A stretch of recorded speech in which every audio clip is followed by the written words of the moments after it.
शराब क्या होती है? इसमें एथेनॉल यानी अल्कोहल होता है। क्या कारण होता है कि लोग बहुत ज़्यादा शराब पीते हैं? कुछ लोग इसे तनाव कम करने के लिए इस्तेमाल करते हैं। लोगों के मस्तिष्क पर क्या प्रभाव डालती है? मस्तिष्क में गाबा नाम के न्यूरोट्रांसमीटर को बढ़ाती है। कि शराब कब से आई? लगभग 9000 साल पहले के साक्ष्य भी मिलते हैं, जब मेसोपोटामिया और मिस्र में लोग अनाज से बनी शराब का इस्तेमाल करते थे। जो अलग अलग शराब हैं ये किस लिए बनाई गई थी? बियर भी एक सामाजिक और पोषण देने वाले पेय के रूप में उभरी। कौन से शराब पूरे वर्ल्ड में सबसे ज़्यादा विख्यात हैं? तो वोडका सबसे ज़्यादा बिकने वाली शराब मानी जाती है। शराब में कौन कौन सी अच्छी चीज़ें होती हैं और कौन कौन सी बुरी चीज़ें होती हैं? के लिए रेड वाइन में एंटीऑक्सीडेंट्स होते हैं, जो दिल के स्वास्थ्य के लिए अच्छे माने जाते हैं। कौन कौन से शराब है जो कि मेडिसिन के रूप में ली जाती है? डंकन की क्लोरोफॉर्म, जो पहले दर्द निवारक दवा थी। तो शराब पीने से कौन कौन सी बीमारियां पैदा होती है, तो वो उन प्रॉब्लम से कैसे बचें? शराब एक ऐसा पेय है जिसमें एथेनॉल यानी अल्कोहल होता है, जो किण्वन फर्मेंटेशन की प्रक्रिया से बनाई जाती है, अक्सर अनाज, फलों या अन्य चीज़ों से।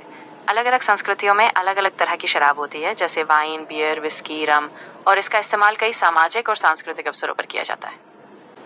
शराब क्यों पी जाती है? क्या कारण होता है कि लोग बहुत ज़्यादा शराब पीते हैं? लोग कई वजहों से शराब पीते हैं। कुछ लोग इसे तनाव कम करने के लिए इस्तेमाल करते हैं, तो कुछ इसे सामाजिक समारोहों में जोड़ने के लिए पीते हैं। कुछ लोग सिर्फ आदत या जिज्ञासा के चलते भी पीते हैं। लेकिन ज्यादा शराब पीने से शारीरिक और मानसिक स्वास्थ्य पर बुरा असर पड़ सकता है, इसलिए संतुलन बहुत जरूरी है। तो साइंटिफिक रीज़न जानते हैं कि शराब लोगों के मस्तिष्क पर क्या प्रभाव डालती है, जिससे कि वो इस तरीके की चीज़ें करते हैं। वैज्ञानिक रूप से देखा जाए तो शराब मस्तिष्क में गाबा नाम के न्यूरोट्रांसमीटर को बढ़ाती है, जो एक तरह से दिमाग में शांति और सुस्ती का एहसास कराता है। इसी वजह से लोग तनाव, घबराहट या निराशा को दूर करने के लिए शराब का सहारा लेते हैं। लेकिन धीरे धीरे ये दिमाग के कुछ हिस्सों की कार्यक्षमता को कम कर सकती है, जिससे निर्णय लेने की क्षमता, स्मृति और प्रतिक्रिया समय से पर असर पड़ता है। तो शराब की हिस्ट्री जानते हैं कि शराब कब से आई इस दुनिया में? क्या कारण था कि ये चीज़ें और ज़्यादा बढ़ी? दरअसल शराब का इतिहास बहुत पुराना है। लगभग 9000 साल पहले के साक्ष्य भी मिलते हैं, जब मेसोपोटामिया और मिस्र में लोग अनाज से बनी शराब का इस्तेमाल करते थे। बाद में अलग अलग सभ्यताओं में इसका विकास हुआ। चीन, भारत और ग्रीस जैसी जगहों पर भी शराब का जिक्र मिलता है, और हर जगह इसका सामाजिक और साधारण महत्व था। तो पहले शराब जो थी वो किस रूप में आती थी, कैसे बनाया जाता था उसको, और कौन कौन से लोग ग्रहण करते थे?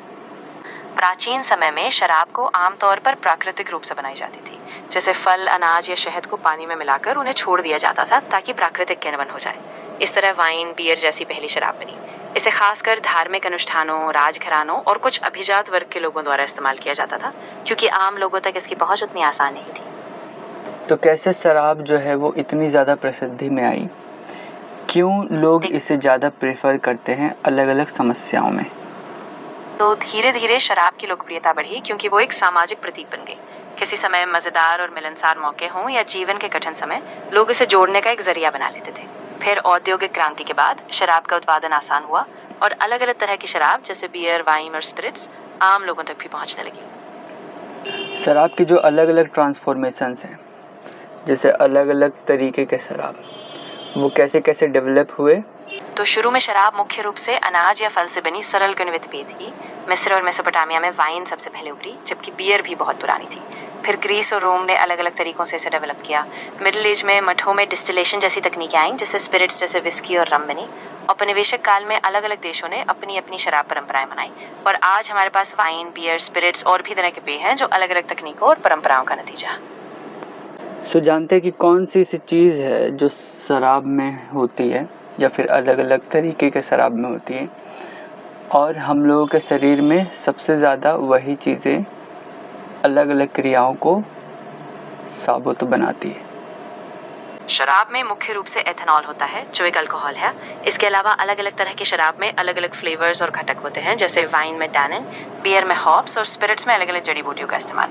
शरीर में एथेनॉल का असर मस्तिष्क और लीवर पर सबसे ज्यादा होता है, जिससे नशा, कैलोरी बढ़ना और कुछ हार्मोनल बदलाव होता है।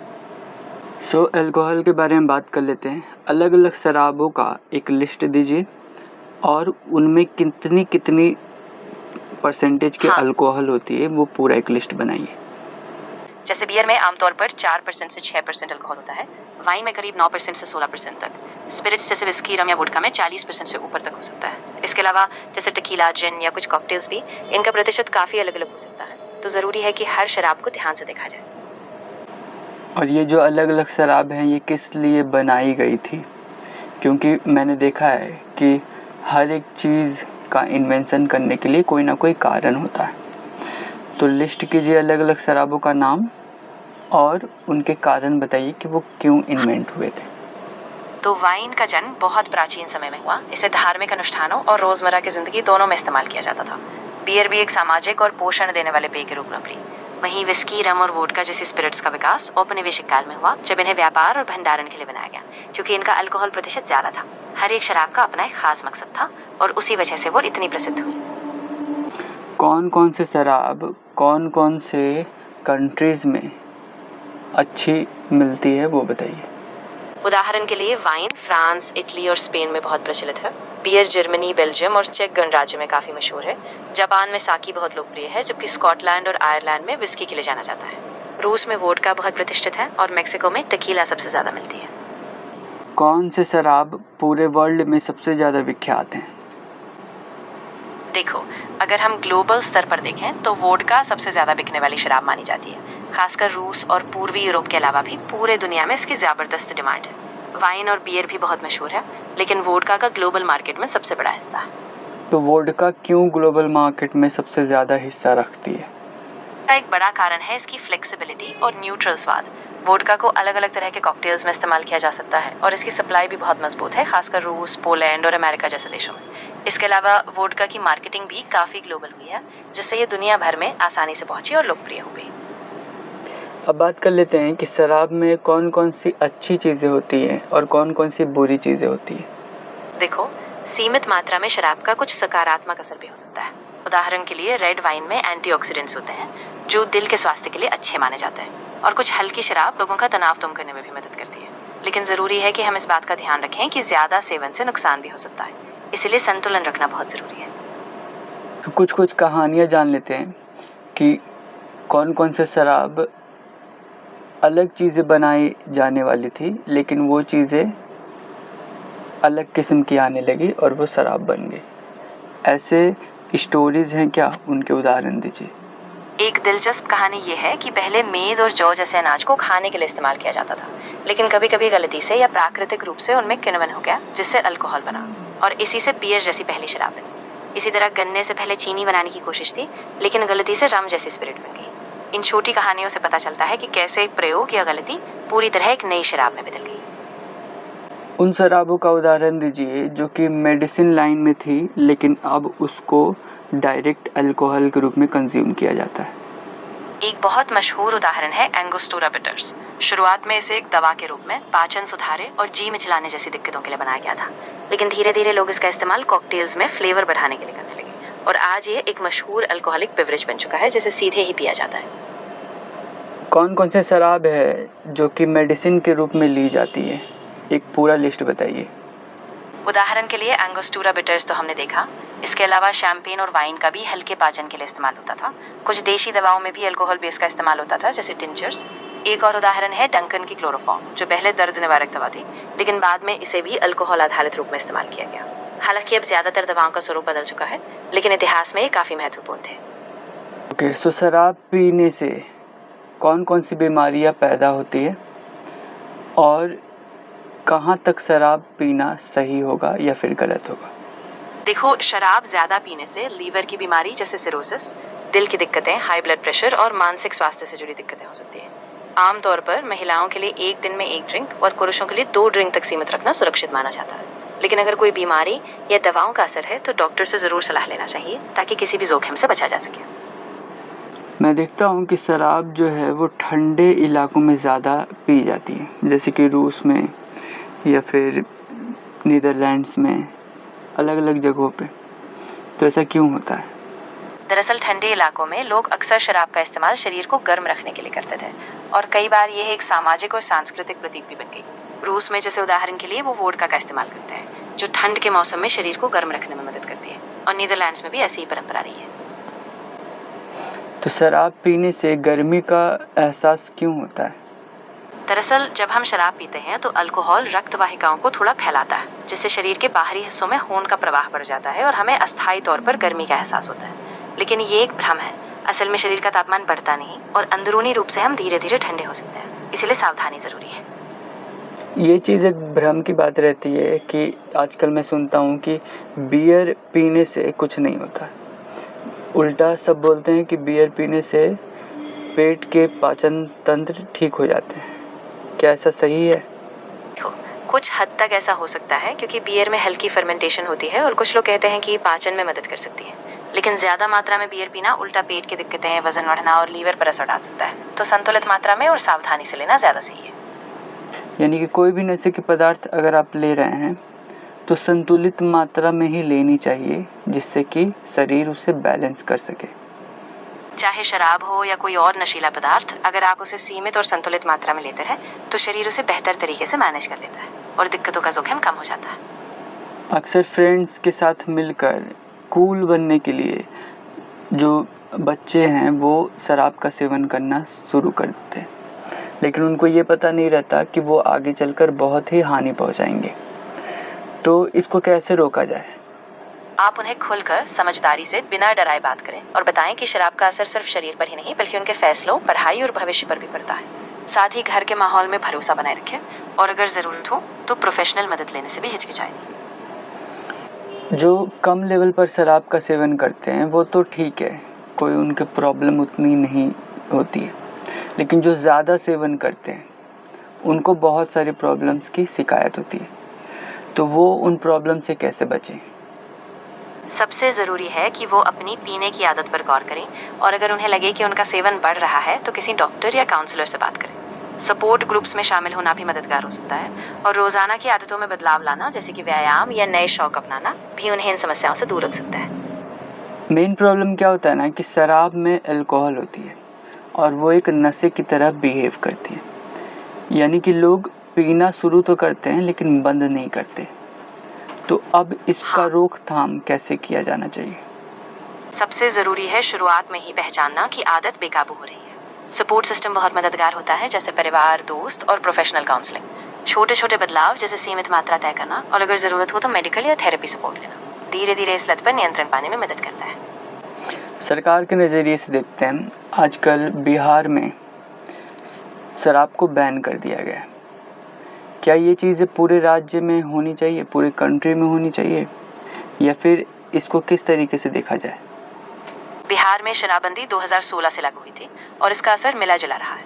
पुरुषों में शराब पीने की दर लगभग 41.8% और महिलाओं में 66.6% तक कम हुई और घरेलू हिंसा के मामलों में भी गिरावट आई। लेकिन अवैध शराब का कारोबार बढ़ा, राज्य के राजस्व को नुकसान हुआ और जेलों में शराब से जुड़े मामलों में भी बढ़ोतरी हुई। इस तरह कुछ सकारात्मक बदलाव हुए, लेकिन गंभीर कानूनी और आर्थिक चुनौतियां भी सामने। इसको अगर सरकार के नज़रिए से देखा जाए तो कैसे नियंत्रण किया जा सकता है शराब के ज़्यादा पीने के मामलों को? सरकार का रोल बहुत महत्वपूर्ण है। उन्हें सख्त कानून बनाने चाहिए, लाइसेंसिंग और बिक्री पर निगरानी रखनी चाहिए और शिक्षा और जागरूकता कार्यक्रमों को बढ़ावा देना चाहिए। साथ ही सपोर्ट और रिहैबिलिटेशन सेवाएं भी आसान बनानी चाहिए ताकि लोग समय रहते मदद ले सकें और शराब के सेवन पर नियंत्रण पाया जा सके। क्या ऐसी चीज़ें हो सकती हैं कि शिक्षा के क्षेत्र में बच्चों को जागरूक किया जाए शराब के गलत प्रभाव का? आप इंटरैक्टिव वर्कशॉप्स शामिल कर सकते हैं जहां विशेषज्ञ बच्चे को शराब के शारीरिक, मानसिक और सामाजिक नुकसान समझाएं। केस स्टडीज, वास्तविक कहानियां और रियल टाइम डिस्कशन से उनकी जागरूकता बढ़ेगी। साथ ही स्कूल में नियमित रूप से ऐसी चर्चा और कैंपेन चलाना भी जरूरी है ताकि संदेश लंबे समय तक बना रहे। कौन सी शराब स्वास्थ्य के लिए सबसे अच्छी होती है अगर उसको एक संतुलन वे में लिया जाए? मात्रा में लिया जाए तो रेड वाइन अक्सर सबसे अच्छी मानी जाती है, क्योंकि इसमें एंटीऑक्सीडेंट्स होते हैं जैसे रेस्वेराट्रॉल, जो दिल के स्वास्थ्य के लिए फायदेमंद होता है। लेकिन जरूरी है कि कोई भी शराब सीमित मात्रा में और जिम्मेदारी से ली जाए ताकि कोई नुकसान ना हो। अगर भूले भटके कोई ज़्यादा शराब का सेवन कर लेता है तो एग्जैक्ट कंडीशन में उसके नशे को ठीक करने के लिए क्या करनी चाहिए? अगर कोई भूलवश ज्यादा शराब ले ले तो सबसे पहले उसे आरामदायक जगह पर बैठाना चाहिए, पानी पीने के लिए देना और अगर लक्षण गंभीर हों जैसे सांस लेने में दिक्कत, बेहोशी या उल्टी तो तुरंत मेडिकल सहायता लेनी चाहिए। कभी कभी डॉक्टर IV फ्लूइड्स या अन्य इलाज भी देते हैं ताकि शरीर का संतुलन ठीक हो सके।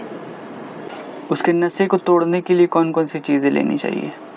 नशे को पूरी तरह तोड़ने के लिए सबसे ज़रूरी है मेडिकल सपोर्ट।